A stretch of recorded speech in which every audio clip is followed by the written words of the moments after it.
How many wrote a poem this morning? This morning. Nice. Yeah, Joelle. Yeah, what was it about? What was it about? He's asking questions. Well, the teacher. I've been writing a few things just about post-election and just getting it out. Yeah, getting it out. Getting it out.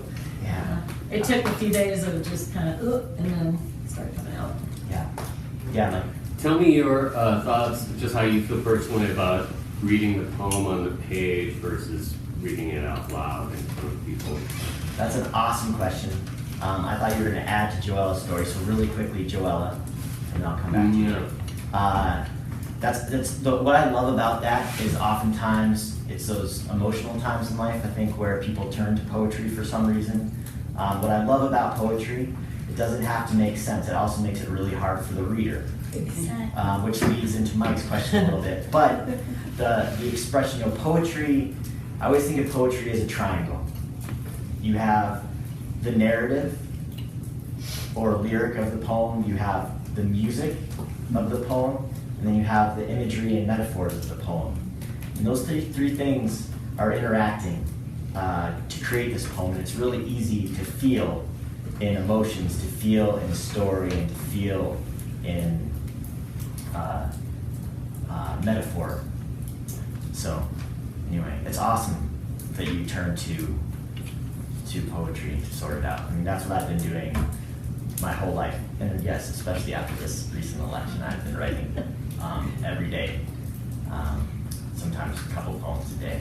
And then, turning to Mike's question there, when you encounter, I know for myself, when I encounter a poem on the page, you never know what you're going to get because there are so few rules in poetry and so many poets are so ill-behaved. And I love, when you go to a reading where a poet is reading their work, there's a physical manifestation of that music and metaphor and narrative. I think that happens. That if you don't read poetry all the time or hear voices in your head, that I think it's a much more generous way of presenting poetry is out loud than from the written page. Poetry is a scary thing a lot of times.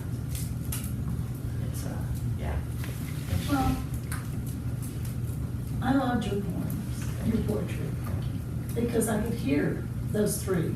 When I come and there's a reader and I don't hear all three, then I question poetry because I'm old, I grew up memorizing the sonnets and whatever, and yes, we come from there, but those are still, they're beautiful. they're beautiful. Yeah. And that's what I think of poetry is beautiful. And it takes me to a better place, not a dwelling place. A dark place. Yeah. So, I don't know. We've had readers here and I'm going, that's poetry. So, has it changed that much? Yeah, just like if every single one of us in this room wrote a piece of writing, it would all be different. And it's one of the hardest things to do is to embrace that because as a teacher, I love the diversity of voices. So say if all of us in here did a workshop together, every single person would have a different way of saying what they want to say and a different way of telling the story. So in that respect, just like when you flip on the radio, there's different music stations you don't like.